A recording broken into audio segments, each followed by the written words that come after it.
Welcome to the show, everybody. My name is Mark Farzetta. This is the Farzy Show presented by MyBookie, mybookie.ag, and it's just wonderful to have you along for the ride. So Jalen Hurts really doesn't practice much yesterday. Says he was getting a day of rest. No injury, just a day of rest. If you didn't see the Eagles injury report, granted it was a walkthrough yesterday. Here it was. Walkthrough. Estimated. Look at all those limited. Couldn't even walk around a bit. What's going on? Well, I'll tell you what's going on. Oh, by the way, DeVonta Smith did not participate. Nolan Smith did not participate. He's got a groin injury. Ben Von Stumeren still recovering from the concussion. Oh, my goodness gracious. You know what this is? This is tell me that you play Sunday, Thursday without telling me you play Sunday, Thursday. That's what this is because, the NFL has this great idea that they've been doing for a long time now of, playing on Sunday and then, hey, play on Thursday. Quick turnaround. Was it Thanksgiving? Nope, not for a couple of weeks. Anyway, that's all that is. Darius Slay did not play in this past game, obviously, against the Jacksonville Jaguars. We'll hear from Darius Slay a little bit later in the show when it comes to managing his own injury. I think this was a week off against the Jaguars because he could simply take a week off against the Jaguars. He had re-aggravated the knee injury a couple of times this season, had a groin issue this past week. But I would be willing to bet that he's going to be out there this Sunday, 4:25 in Dallas to play against the Cowboys. As will, and I mentioned this yesterday, Micah Parsons most likely being out there as well for the Dallas Cowboy defense. Also, Dallas Goedert, a totally different Dallas, looks like he's going to be out there as well, and things are trending in that direction. But when it came to your quarterback, Jalen Hurts, yesterday, he just said, day of rest, day of rest. I do what I'm told. That's exactly what he said. I do what I'm told. Okay, whatever. If it's just rest, then by all means, rest up because we got Sunday and Thursday. All right, so we'll let you hear from Jalen Hurts a little bit later on as well because Jalen Hurts had something really interesting to say when it came to, well, two things really. One, when it came to the offensive turnaround. It all just comes down to it. I find it very interesting that Jalen Hurts will tell you something like, hey, I like being under center. And then he'll get asked about being under center. And he's like, well, I don't know if it's about being under center. It's just, like, no, hold on. You already told us that you like being under center. You're comfortable under center. It helps set up other things. You already heard from Saquon Barkley 2 weeks ago saying that when the quarterback's under center and he's the running back and he gets that little full head of steam, he gets you get downhill a lot faster when the quarterback's under center on a handoff. It seems like it's working for everybody. And then Jalen Hurts gets asked about something that he suggested. He's like, well, I don't know if it's that. What? Is it working well or is it not? And he goes off on this actually nice answer about just wanting to win, which leads you to believe, hey, whatever it takes to win, babe. That's it. Whatever it takes to win. So we'll get into that conversation. And also, how about this one? Jalen Hurts told a beautiful story of him and DeVonta Smith being nerds. No, all right. They were working hard on their craft. They weren't going out at Alabama to parties. When DeVonta Smith was being recruited to Alabama, Jalen Hurts was out there throwing balls to him. And not just during a little practice visit, not during that. No. Like all day and all night. Not going to parties, just working on ball. We'll hear from Jalen Hurts on all that. And I saw Jeff McClain put out a story regarding how this offense is eerily similar to not Kellen Moore's offense, but Nick Sirianni's / Shane Steichen's offense from the 2022 season's success. I can see a lot of similarities. Certainly, I can see a lot of similarities. The one thing that I am seeing a lot more of this year, two things actually. One, the mesh concepts. At least they're being run a lot more crisp when they're being run. And then the other is the obvious, motion. We were going through a little stretch there where it was less and less motion. Week 1 through 4, motion, not a lot of motion, a little bit of motion, hardly any motion is the way that went through the first 4 games of the season. Now you're seeing that get incorporated a little bit more. I think that's the influence of Kellen Moore, obviously. Something that Nick Sirianni never really championed. But according to Jeff McClain, you're seeing a lot more of that 2022 offense than some people are willing to admit. I didn't even think about it until he put out the story. I looked at it and went, all right, I can see it. So we'll get in that conversation today as well. And then last night. You'll need to download one.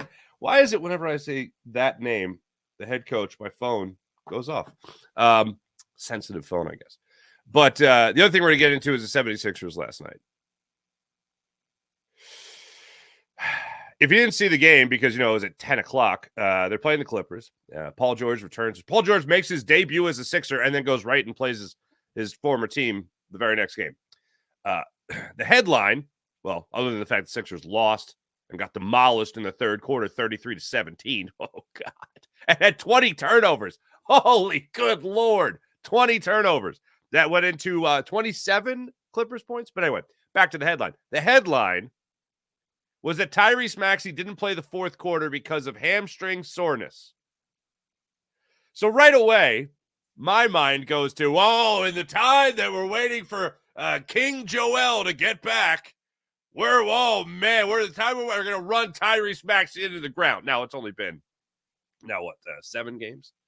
I don't think that's the case necessarily, but he has been trying to do more than he ever has in his career through the first 4 games of that, really. And it was rough. And then he starts grabbing his hamstring, his right hamstring, towards the end of the third quarter. As I mentioned, the Clippers had taken control of the game. Tyrese Maxey does not come out for the fourth quarter. It gets announced a couple of minutes into the fourth quarter that Tyrese Maxey has been taken out of the game due to right hamstring soreness. After the game, I'm doing postcast. I'm checking social media to see if anybody's put out anything regarding Tyrese Maxey's injury, if he's going to be okay, what's going on here. Paul George barely played in the fourth quarter, barely played in the third quarter, barely played in the second half. Again, the game got out of hand rather quickly in that third quarter. So I assumed, and what I was also hoping for, was that it was going to be a precautionary thing. Well, with Paul George, I just assumed that it was going to be, the game was out of hand. I'm not putting Paul George back out there. He played 24 minutes already, played 32 minutes the other night. That was 5 more minutes than they wanted him to play anyway. So he's going to get the fourth quarter off for the most part. I thought in the third quarter they were saving him. Once it got out of hand, they're like, we're not going to bring him back in the third quarter. Started out in the fourth, got a couple of minutes under his belt, and then he went back out. Tyrese Maxey never played in the fourth quarter. So what I was hoping for after the game was hearing the word precautionary when I was able to listen to Nick Nurse's press conference. For those looking at the headline of the show today, I'm going to get right to this one to just hopefully put this aside. This is Nick Nurse after the game. I hear the word that I wanted to hear, which is precautionary when it comes to Tyrese Maxey's injury.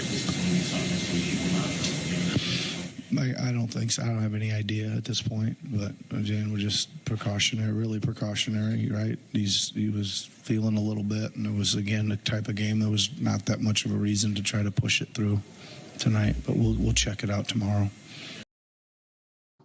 Exactly what I wanted to hear. Precautionary. Thank goodness gracious.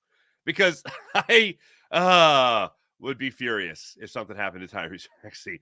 Look, you have this suspension from Joel Embiid, or he's now not being paid to play. Yeah, he's suspended without pay. He's going to make his debut against the Knicks on Tuesday. That's the 12th. Okay, so that'll be fun. But in the meantime, I'd still like to see Tyrese Maxey play some basketball.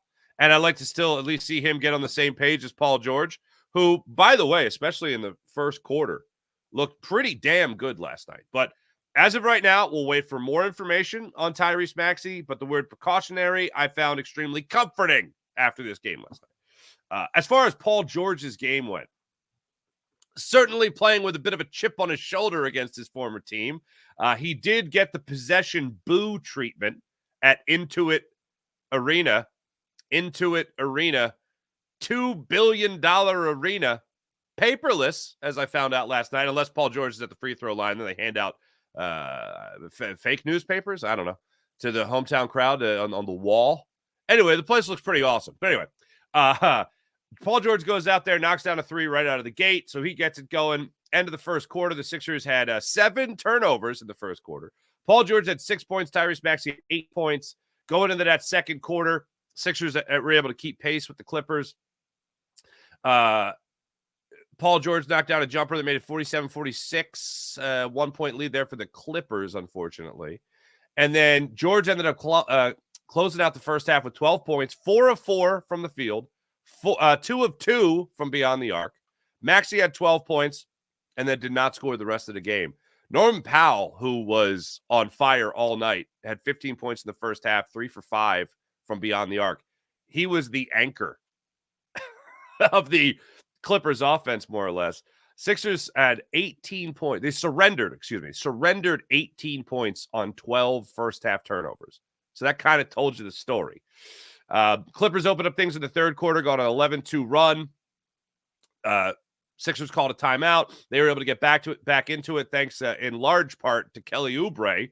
He had a great middle portion of the second quarter.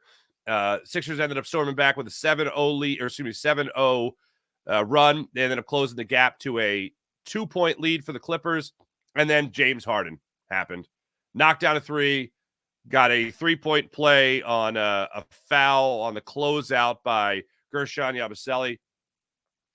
Made it a 10-point lead there for the Clippers. They were off and running a 14-2 run, and they never looked back after that. As I mentioned, Maxey was scoreless in the second half entirely, especially in that third quarter. They ended up losing that third quarter 33-17, but I know it was only the first quarter of the game. But the Sixers led 27-24 at the end of the first quarter. Paul George on the floor with Tyrese Maxey is such a different brand of basketball to watch, man. It is so much fun. The spacing, the fact that you have 2 playmakers, the fact that it's not a guard and a guard, it's a guard and a legit wing player. And I keep going back in my mind to Daryl Morey at the end of the season press conference talking about not talking about Paul George, but talking about Paul George. You know, if we could just get a wing player to play with Joel Embiid and Tyrese Maxey, that's my dead-on Daryl Morey impression. If we could just get a wing player that could almost do it all, it would be great. And Paul George is that guy. And look, the Sixers suck right now. I mean, I'm not going to make light of a 1-6 record, but I truly believe that these moments right now in October and November are the down payments for the rest of the year. I do see the Sixers making the playoffs. And I'll go as far as to say the Sixers are going to not play in the play-in tournament. How about that? That's moving up in the world, baby. So that's where I see things going down with the Sixers. But this right now is simply the down payment to the rest of the season that we'll be able to enjoy later on. Hopefully December, this starts to be fun. Oh, please, God. Not just for quarters at a time, you know, the first quarter or the really, I mean, the whole Suns game was fun. That was a fun game. Sixers never looked terrible in that one. Yesterday, they looked pretty terrible in that second half. Good God, it was awful. I will say this also, while I'm talking about the Sixers, will be the last thing before I get back to Jalen Hurts. This was awesome. It's not going to be much that you're watching for in the time that Joel Embiid's not playing. But seeing guys come on and get their opportunities in the fourth quarter, speaking in particular about Ricky Council IV and Jared McCain, seeing him come out in the fourth quarter the way he did, aggressive. I always say look like he belongs. He looks like he belongs. And not only that, you have Ricky Council IV and Jared McCain going out there and really trying to take the biggest advantage of their opportunity. Ricky Council IV knocks down a corner 3, follows it up with a jam, misses another 3, but I think he gets 7 points in 9 minutes or 10 minutes. Jared McCain goes out there, gets you 5 points in 9 minutes, I believe it was. And just all out hustling. Every single moment he's out there. Not looking too small for the moment. Love to see that from the young guys, and hopefully they continue to build that. As far as this Lakers game that's coming up tomorrow night, another 10 o'clock, last 10 o'clock start time for a bit for the Sixers. I don't know if you guys saw J.J. Redick. I don't have it for you because I don't want to bore you with the first part of the answer. But J.J. Redick's trying to talk about how LeBron's basically, and maybe a couple other guys, are working hard and everyone else is not. And then he starts talking about being in a funk and what he would do as a player to get out of a funk. And then the next question is, so how do you handle a team that's not working hard? He's like, I just did. Puts the mic down and storms out.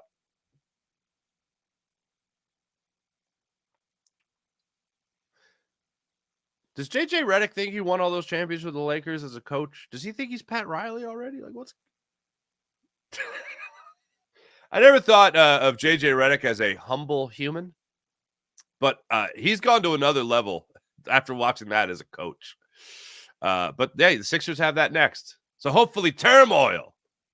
Anyway, it's worth looking up later on if you want to look it up. So yeah, Sixers 10 o'clock tomorrow night, Friday night against the Lakers.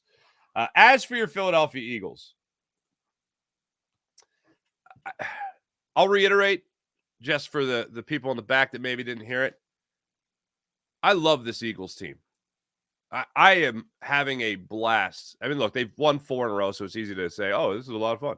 But I really do find Jalen Hurts, DeVonta Smith, A.J. Brown, and I know I'm in the minority on A.J. Brown, Saquon Barkley. I find all these guys extremely easy to root for. Lane Johnson still being here. Brandon Graham still being here, being a leader. Darius Slay, like him or not, still being a leader to these young guys and very encouraging. And seeing Cooper DeJean and Quentin Mitchell break out onto the scene this year has been spectacular. Absolutely spectacular. I love this Eagles team. And I have a lot of confidence that this Eagles team can do some special things this year. And I thought this game against the Jaguars was a perfect example of how to sum up your feelings about the Philadelphia Eagles if you're as high on them as I am, which is they have to win the game against their opponent and they have to outdo stupid mistakes by their head coach. That's how I feel about this squad. That they're so good that I really hope their head coach doesn't get in the way of it later in the season when it really, really bad. You know, the playoffs, for instance, or maybe in a game against the Commanders, either one they have left against the Commanders, whether it's the one coming up on Thursday, a week from today, or that's the one to end the year, or second to last game of the season. That's what I'm looking at. And that's how I feel about this Eagles team. But when I think about the guys in the locker room, and I think about the leadership on this team, it reminds me of something very similar to the year the Eagles won the Super Bowl. Now, I know they haven't been faced with that kind of turmoil, and hopefully they won't be this entire season, knock on wood. But everywhere you look, there's either a leader or a guy who's ready to take over that leadership role. And it doesn't mean that I think Quentin Mitchell as a rookie is going to get up in the middle of the room and give the speech that saves the day or anything over dramatic like that. But I'm just talking about guys they're not letting anybody metaphorically drop the ball. Anybody that's going out there on that defense, and we'll hear from Darius Slay in a second, is understanding what the philosophy is of Vic Fangio, recommitting to it after the bye week, and then talking to each other to make sure they understand every ounce of communication that's required. And I think it was Brian Baldinger that put out it wasn't Baldinger. I forget who it was. They put out the video of Zach Bond and Nakobe Dean switching off on rub routes, like perfectly, seamlessly, fluidly. No problem whatsoever in doing it. They didn't even look at each other. They just knew the responsibility. Their eyes were staying on Trevor Lawrence against the Jaguars as guys just came across the middle and then boop, they just switched off perfectly. They might have even said boop, as a matter of fact. And they just switched off perfectly. When I go back and I listen to, or when I was going back before Vic Fangio started here in Philadelphia, and I was listening to player interviews talk about Vic Fangio, whether that be in Miami, whether that be in Denver, Chicago, whatever, and listening to these guys, they all talked about communication. And they all talked about understanding freedom. I've referenced it a lot. Going back to the in-season Hard Knocks last night with the Dolphins, you heard guys sitting around the dinner table talking about once you understand the freedom of a Vic Fangio defense, you can have so much success and you can have fun. Zach Bond comes up with an interception. Nakobe Dean comes up with an interception. They have great almost telepathy. Forget about communication. Telepathy is the next step up from that.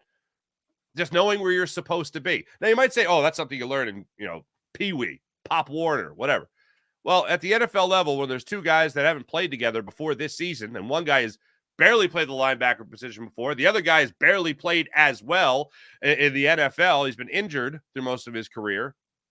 And you see that come out week 9, yeah, I'll take that.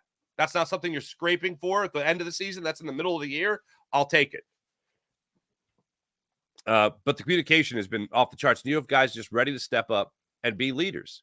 whether it's by example or whether it's by being vocal. And the other thing is, Vic Fangio is a leader. And I hate pointing at the coaches for leadership when it should be players. And I always believe that it should be a players-led locker room. And a couple weeks ago, we heard that from Jalen Hurts, and we heard that from, I think it was Saquon Barkley as well. Players-led room and all that. And Jalen Hurts addressed the team and hit every note he was supposed to hit. And Nick Sirianni didn't even say anything a couple weeks ago. That's ultimately, that's what you want. But Vic Fangio, I think, has really taken over that. I mean, forget about father figure, but he's really taken over that grandfatherly figure. And I know people always go to the old school line, but man, I'll use it again. It's not good. It's not old school. It's good school. And I think these players really respond to it. The fact that Jalen Carter will talk about how Vic Fangio will even call him out. Forget about anything on film. We'll call him out for not saying good morning, coach. Like just little things like that. And the players know what he's doing. It's not trying to, out them. It's not trying to show them up. It's not trying to put them down. It's just like, hey, we're all in it. We're all in this together. If it's good morning or it's you beating a double team to get after the quarterback, it's all on the same level because we're going to operate with great efficiency and respect for one another so that we have a better understanding of one another when we get out there on the football field or I'm up in the booth. I'm Vic Fangio. But I think he's a phenomenal leader of this defense. And I think he's as honest with the media as he is with his players. And I don't get the sense that anything he says in a press conference isn't something he hasn't already said to his team, to his individual players. And if you played sports at any level, the worst thing, if it ever happened, was a player telling you what the coach said about you and it not being good. You want the coach to be able to tell you that. You don't want to be surprised about how your coach is breaking it down. And I think Vic Fangio has done a wonderful job of teaching the scheme. His position coaches has obviously done a phenomenal job of that as well. Nick Sirianni gave them a shout out yesterday during his press conference and how good his position coaches have been. And this defense has obviously responded to Vic Fangio's scheme and his coaching style. Some people had concerns. They heard some bad things from Miami. It seems to work out rather well for Vic Fangio and how he's connecting with this locker room. More on the defense. Let's just get from Darius Slay yesterday. He was talking about his injury. And I don't think it's in this clip, but he did go on to talk about how everybody is clicking. Percentage-wise. I'm feeling pretty good. I needed that little week off, as in get my body ready to go. We got a big stretch coming up with Dallas game this Saturday, then we play on Thursday night. So 2 games in 5 days, that's pretty tough on the body. So it was good. It's a good timing for me to take that and make sure I could be ready to go Sunday and Thursday. Yeah, it's going to be a quick turnaround for these guys, no doubt about that. But I am in the minority here. I know I am looking forward to Darius Slay being out there. I got nothing against Isaiah Rodgers. I got nothing against him. I got nothing against Keely Ringo. Given Darius Slay some time off, a week, I'm for. And if that brings him back even better than what we saw earlier, look, you're not 100% if you're re-aggravating your knee twice in 9 games. You're not 100% if also after that you pull your groin. You get a groin strain. That ain't good either. If this week off is what he needed to rest the knee again, obviously get healthy from the groin injury, then fine. But I still think there's something. He's not Darius Slay, perennial Pro Bowler, one of the best in the league anymore, but I still think he's pretty damn good. I still think he's your best option opposite Quentin Mitchell. And in no way, shape, or form am I even considering the idea of bumping Cooper DeJean out when he's playing so great as your nickel corner. And Quentin Mitchell ain't going anywhere. He's staying right where he is. The only adjustment I could see happening in this Eagles secondary is Sidney Brown. And I still find it very interesting that he did not play one defensive snap. Not one defensive snap against the Jaguars. But the play he did make was a huge play. Enforcing that fumble off the punt. That was pretty spectacular. Pretty spectacular. But all in all, love what I'm seeing from this defense. I did mention Dallas Goedert going out there saying that he's going to be ready for this Dallas game. So that's fitting. And Cooper Rush is going to be the starting quarterback. CeeDee Lamb dealing with that shoulder injury. Yeah, a lot going on down there in Big D, and I fully expect the Eagles to snap that 6-game losing streak in Dallas. As for your quarterback, I mentioned earlier he did not play or he did not practice yesterday. A day of rest for Jalen Hurts. There's a couple of things that he got into, and this is what is so puzzling to me. Jalen Hurts will offer information, and then when he's asked about the information he offered, he's like, "Ah," and starts like playing coy. And they're like, "What? No, you just told me that you. Why are you making it sound like what? Huh?" Running the football has become a big deal for the Philadelphia Eagles, and Saquon Barkley has 925 yards on the season. He is second in the NFL in rushing. He's got 6 rushing touchdowns. When it comes to the pass game, he has caught 20 passes on 25 targets for 146 yards and another 2 touchdowns. He's having himself a pretty damn good year. All right, already over 1,000 yards on the season. Yeah, it's pretty good. That's pretty good.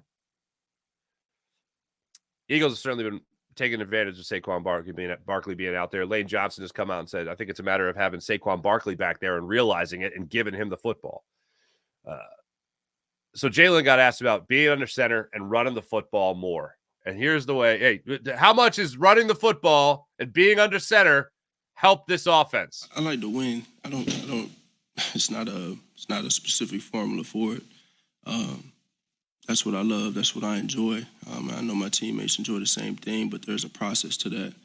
And, we talk about being multiple, being able to do different things, being able to attack different people in different ways. And, that takes being able to do it all. So it's a matter of when you do those things and really being good in those things. You heard me talk about 1,000 kicks, and that goes to the reps, the number of reps you put into a lot of different things. So, it's the same old spiel in terms of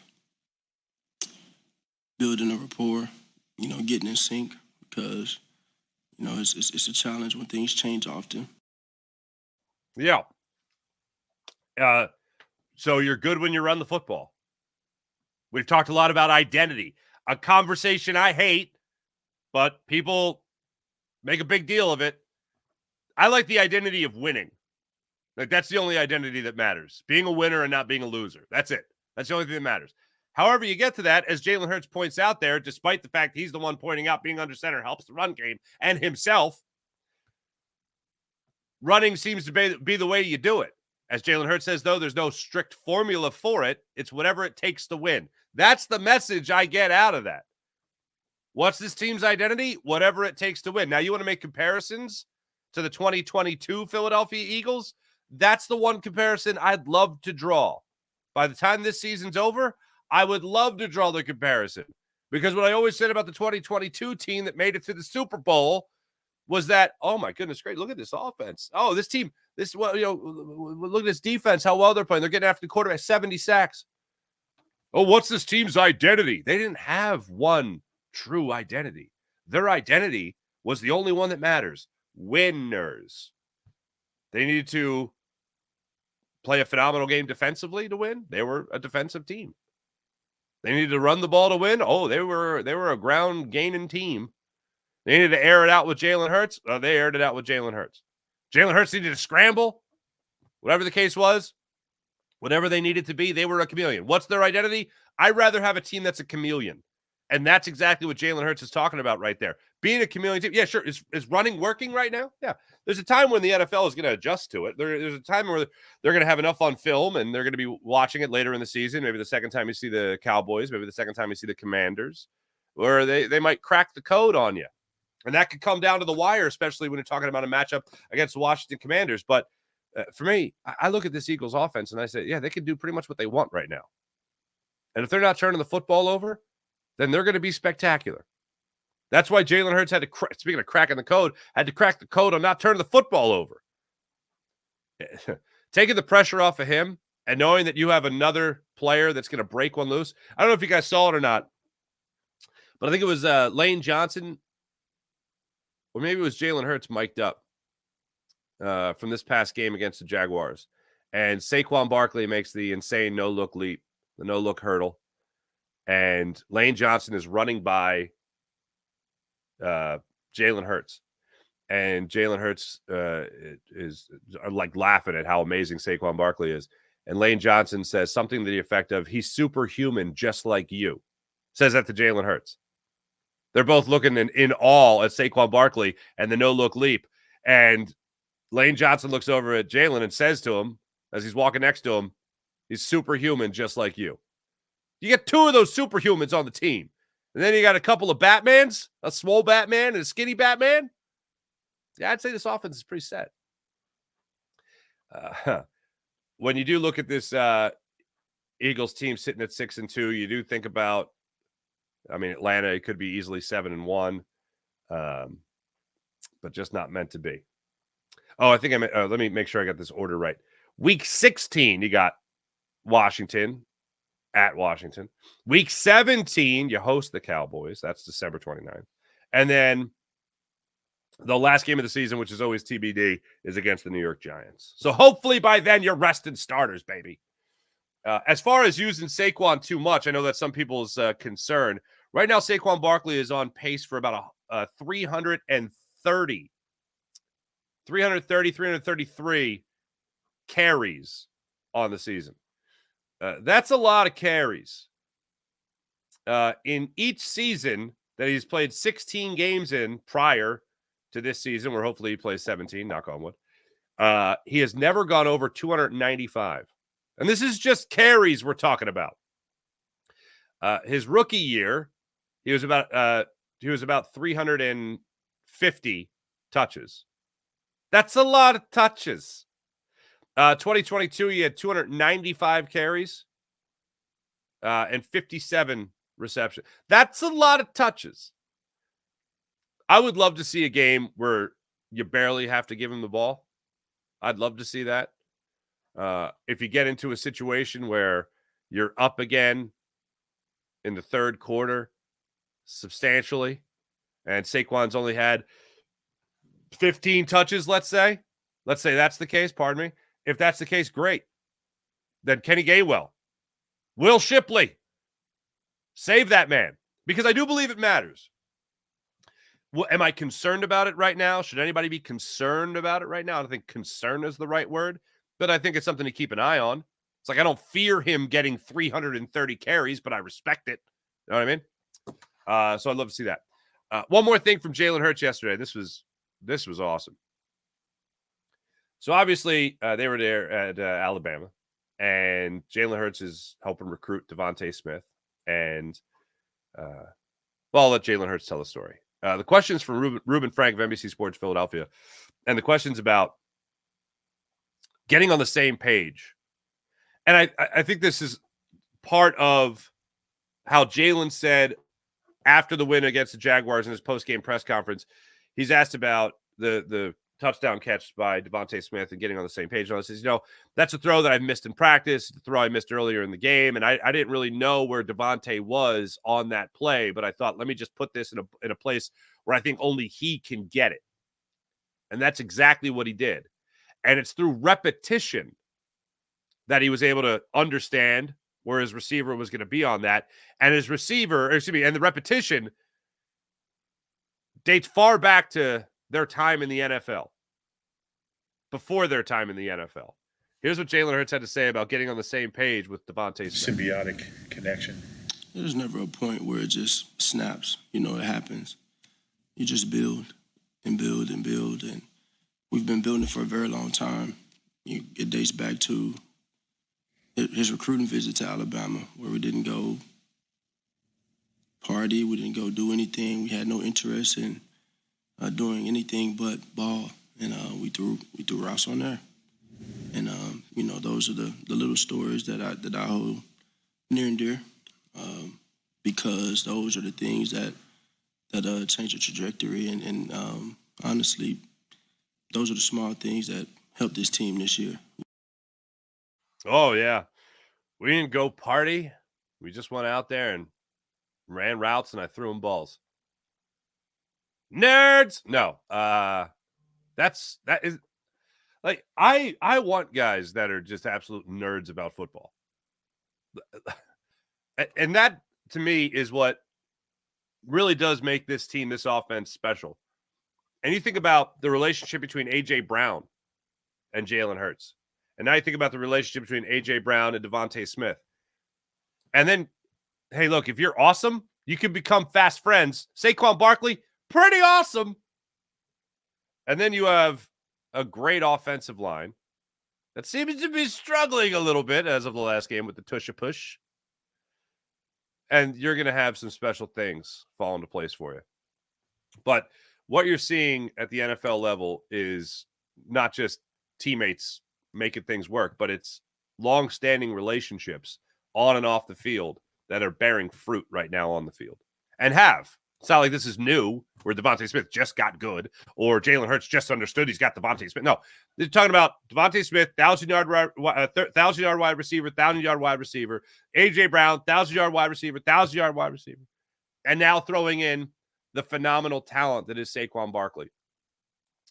One of the things that really dawned on me, and it's funny how these things hit you, but I was watching the game again yesterday, the 15-minute extended highlight game on NFL.com. And I was just watching Saquon run again.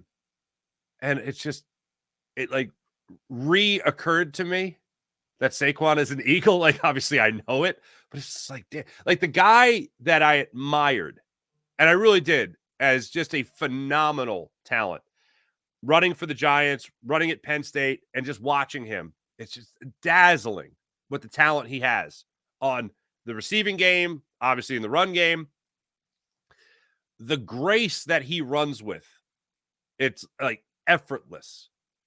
I mean, what he's doing is extremely hard, but there's no better example than the 3rd and 17. And I watched this play at least 10 times yesterday. Just went back and kept watching it because one of the things, I even went back to the All-22 just to make sure.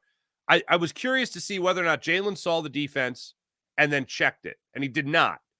They break the huddle. They get to the line. He does nothing special. They snap the ball. He hands it off to Saquon Barkley, and he's untouched for 19 yards on the 3rd and 17, and he scampers in for the touchdown. It was just watching that play over and over again. It's just like, I know the running style of Saquon Barkley. I can recognize it. Like, if you know from a distance, you don't see your friend's face, but you can see your friend walking down the street. You're like, hold on, that's my buddy. Hey, you know it's them just by the way they walk. By the way Saquon's running, I'm just like, that's the guy that should be with the Giants, but he's not. He's on our squad, the squad we're rooting for. And it was that realization, to make up a word, of watching Saquon Barkley scampered in the end zone in that particular play. They're just like, damn. And of course, there have been a lot of highlights throughout the week on social media of Saquon hurdling defenders at Penn State and hurdling defenders and running through people with the Giants and then running through people with the Eagles and then the no-look leap over the Jaguars. And it's just like, yeah, he's here.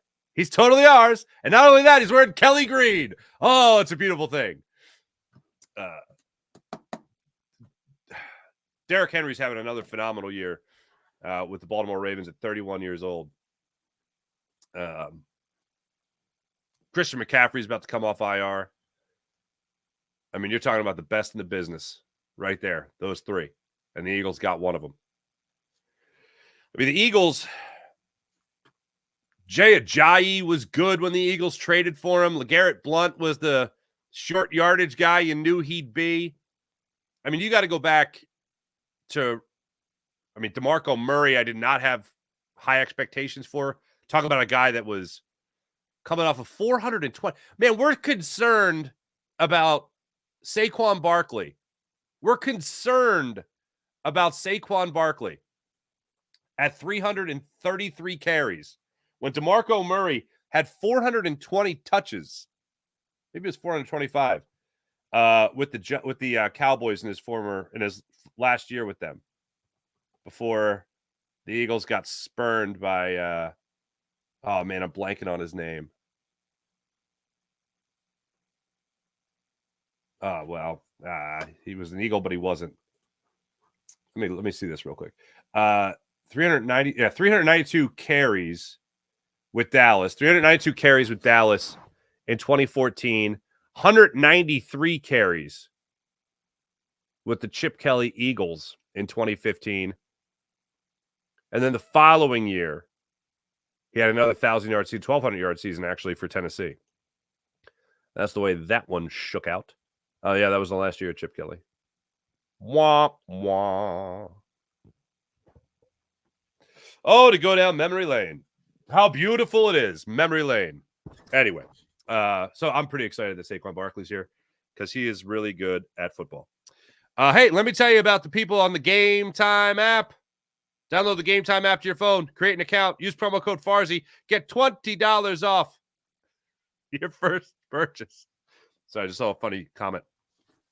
The Bull RJ.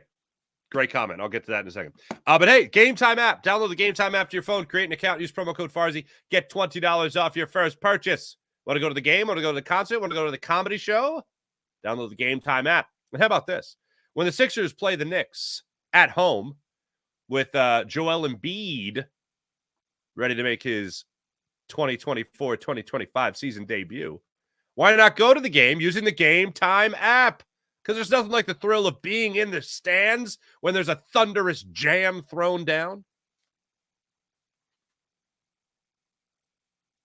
Game Time app has you covered for that. Also, if you want to go to a concert or a comedy show, the Game Time app also has you covered. And you can buy tickets an hour after the event starts as well for mega huge Kajunga savings on the Game Time app. With the Game Time app, you can save big bucks. You might miss the opening act. You might miss the middle, but you'll see that headliner that you so love at a great discounted rate on the Game Time app. Also, you can toggle the Game Time Picks feature, which filters out all the fluff, so you get right down to it. The best prices on the best seats on the Game Time app. You can also toggle the all-in pricing feature, which allows you to see the end price upon checkout. So you know exactly what you're paying. So there's no sticker shock. All-in pricing. Toggle that feature on the Game Time app, and you see exactly what you're buying and the exact price as well. So there's no sticker shock. So download the Game Time app to your phone, create an account, use promo code Farzy, get $20 off your first purchase. Terms apply. They have last-minute ticket deals, flash ticket deals, and how about the Game Time guarantee? If you find tickets in the same section, same row for less money elsewhere, the Game Time app will get you back at 110% of the difference. That's the Game Time guarantee. So once again, download the Game Time app, create an account, use promo code Farzy, and get $20 off your first purchase on the Game Time app. What time is it? Game time. How about PHL Sports Nation, Philadelphia Sports Nation, enhancing your Philadelphia sports fan experience across all social media and blogs. That's PHLSportsNation.com. Let's get into the health update. I told you guys yesterday I was getting all dizzy and stuff. Well, I was able to get a little bit of sleep. The 10 o'clock start times aren't very helpful when I try to do the show between 6 and 6:30 in the morning. So, Miss Guzzi, feeling better today. I actually took care of some leaves yesterday, so I'm feeling better. I also got a text message from my cousin Brad because I was talking about being Calabrese, and he was just like, Calabrese people are not hard-headed, and you can never change my mind on it. And I was like, perfect. That's hilarious. But yeah, Sirianni certainly shows his Calabrese. If you know, you know. Let's get into the chat check, and I'm just going to put this up because this is the one I laughed at. The Bull RJ, Caleb Martin, shoot like a nerd throwing a baseball over a fence. If you didn't watch the game last night, I look, Caleb Martin isn't exactly fluid in his shooting motion, but last night he looked like he was a hostage that was being forced to shoot basketballs. It was the most uncomfortable stuff I have seen in a while. Nothing. I don't mean for this guy to be catching strays, okay? But it reminded me of Markelle Fultz. Like, dude, you're in the NBA with that shot? Just concentrate on dunking. You just dunk basketballs, please. It was not pretty last night. It was not pretty. So, the Bull RJ, thank you so much. Niners Wine, good morning. James Alexander. I don't know why I always do that. I'm sorry. James Alexander III. Good morning, Farzy. And the Sixers don't have the momentum right now. No, they don't. Farzy must have switched to that mushroom espressos. Hey.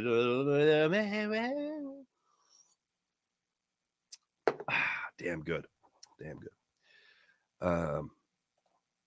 Sean Gillespie, good morning. April, good morning. Mopar. What's popping, Mopar? Charles dead. Switched us to Senka, so have a heart.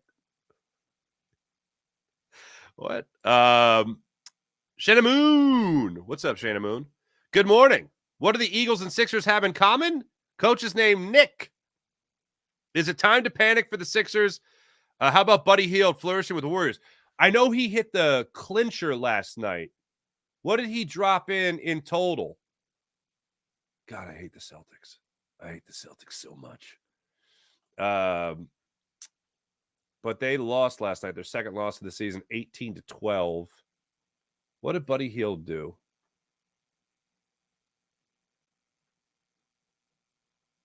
Okay, good. He's not starting. 29 minutes, 4 of 7 from beyond the arc, 16 points. He was a plus 20 on the night. 6 and 11 from the field. 29 minutes for Buddy Hield. Damn, son. Steph Curry, 4 and 9 from beyond the arc, 27 points. Jason Tatum dropped in 32. Warriors are 7 and 1 on the year. Celtics 7 and 2. Bob. I didn't watch any of that game. Trying to catch a Z or two before the Sixers game started. But am I worried about the Sixers? Is it time to panic? No. I'm not panicking on the Sixers. Not panicking. Not yet. I'll panic if they go 5-5 in their first 10 games with Joel Embiid. That's when I'll panic.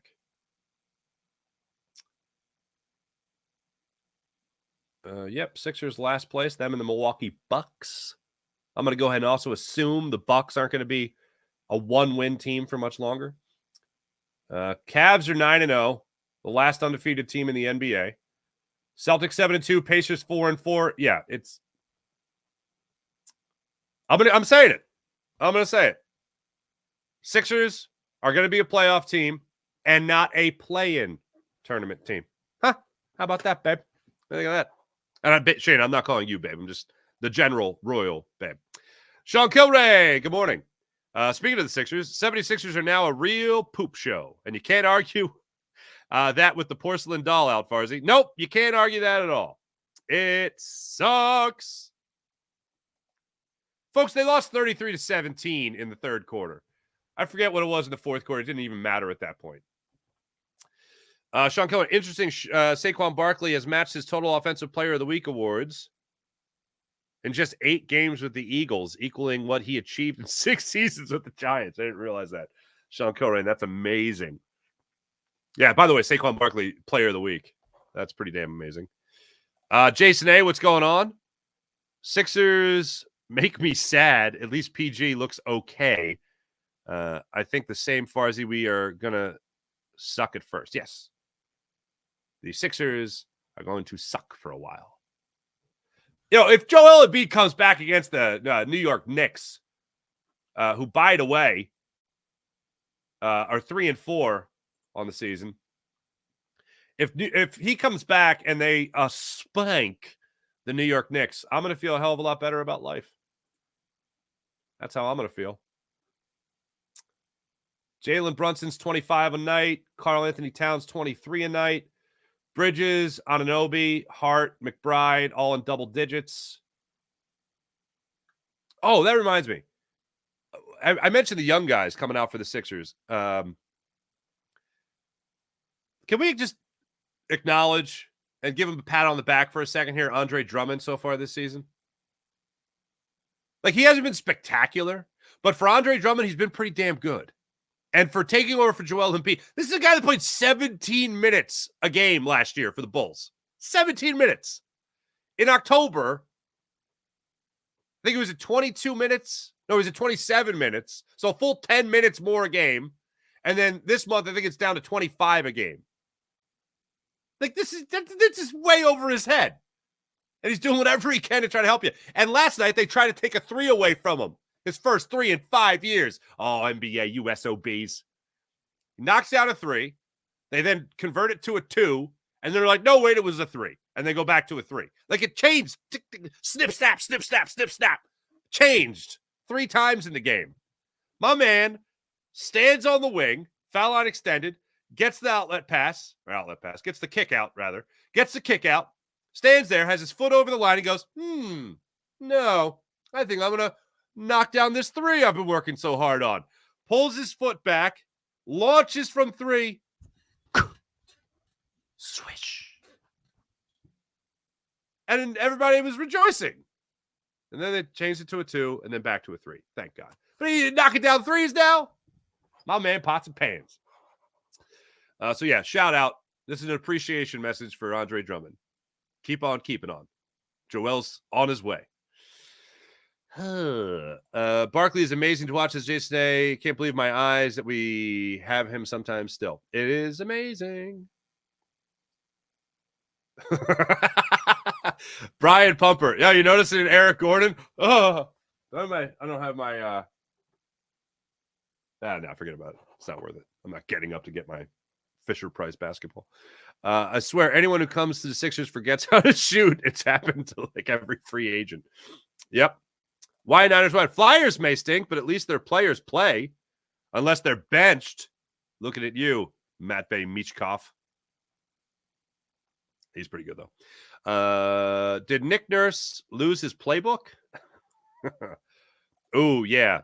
Lowry, Maxey, and Gordon lineups will end me. Yeah, they tiny. They low, fellas. I call that the Sixers' adorable lineup. The Phillies have a daycare. The Sixers have a daycare lineup. A man called David. What's up, buddy? Nice to see you. Thanks, everybody in the chat. You guys are wonderful, as per usual. All right. I look forward to seeing what comes out of the Eagles locker room today from player sessions. I think we're going to hear from Lane Johnson. Yesterday, I was watching Brandon Graham at the locker room, in the locker room yesterday. By the way, this is a morning rush brought to you by Sky Motorcars, skymotorcars.com. Brandon Graham talking about going to Dallas, breaking the trend of 6 straight losses in Big D. Mekhi Becton addressed the media as well yesterday, and they were asking him about long-term, playing guard long-term and how comfortable he is and whether or not he could see himself there long-term. And he's like, I try to just play where my feet were at. And then he admitted to this. No, this is interesting. He's like, I have a crazy anxiety. So I never try to think ahead. I just try to think about right now. And then I was like, okay, let that be a message to everybody. Don't ask him anything else about tomorrow. Just today. And maybe the opponent this week. That's as far as you're willing to go with Mekhi Becton. And I mean that seriously. You don't want to be in the guy's head and get the wheels turning like that. Cooper DeJean addressing the media. He said in college, they were asking him about people saying Coop in the stands. Two things that I was pleasantly surprised by in that game against the Jaguars that have everything to do with the fan base. One was the fan base booing when they saw Nick Sirianni going for 2-point conversions. Booing. Love it. Because that shows ball. That shows that you're not just all about the result of the play. You're about the philosophy. The smarter fan base is about philosophy, not just the result. Anybody could boo or cheer a result. It's the philosophy. Love that about you, Philadelphia. The other is that early in the game, Cooper DeJean makes a play. It may or may not have been pass interference, but whatever, it wasn't called. So all of a sudden you start hearing Coop. And I'm like, are they booing again? And then I'm like, Cooper DeJean. What now? 4 games into him as a starting nickel? He's getting a chance. He's like Heath Miller status in Pittsburgh. He's like Boog Powell status in Baltimore a million years ago, and that's a very old reference. That's even old for me. Randy Moose Milligan would be another one for the Orioles. Are you getting another treatment like that? Love it. Absolutely love it. I love it. Absolutely love it. But anyway, so that was the media session yesterday. Cooper DeJean just talked about how much that was cool, and he appreciated that from the fan base. He thought he was getting booed in college when they started doing it, and then he realized he's like, oh, I have my own chant now. This is pretty cool. And he gets it right away at the NFL level. Well, 4 games into it. That's pretty damn special. Love that. Sixers back at it tomorrow night, 10 o'clock against the LA Lakers. By the way, speaking of those Lakers, they're 4-4 on the season.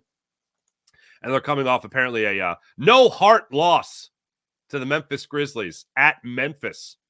They're traveling back from a, good Lord, 5-game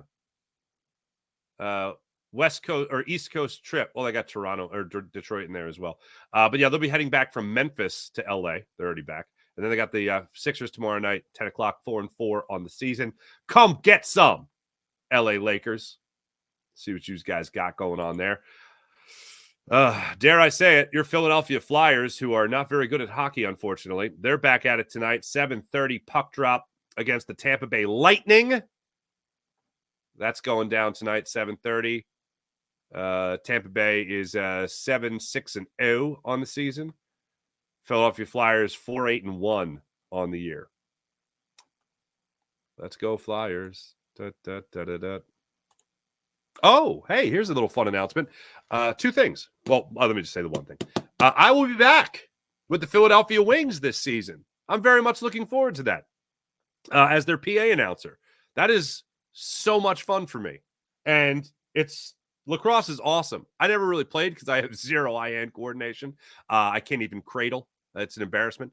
But I'll be back with them as their PA announcer this year, and I look forward to doing that because I love it so much. It's fun to interact with all you crazy Wings fans. Any excuse to hang out with Philadelphia sports fans in general is just my happy place, so I get to do that. Also saw my dear friend Natalie Aganoff is going to be doing social media, or is doing social media for the Wings as well, so I'll be seeing her down there. Sean Brace be hanging out down there as well, running around, sounding the horn, doing all the stuff that he does so damn well. So I look forward to working with that whole team again. It's going to be a great year for the Wings. Some change going on there for the Philadelphia Wings. So I look forward to it. Eric says, I know the Flyers still exist. Come on, Eric. Come on. Brian, I don't even know what that second part is, but. Oh, that part. All right, never mind. Not going there. Not going there. All right. Thanks, everybody in the chat. You guys are wonderful as per usual. I'll be back with you guys tomorrow morning for our preview. Oh, this is the other thing. Miss Guzzi, this is the other thing. So Seth Joyner announced it yesterday, and I am so thrilled.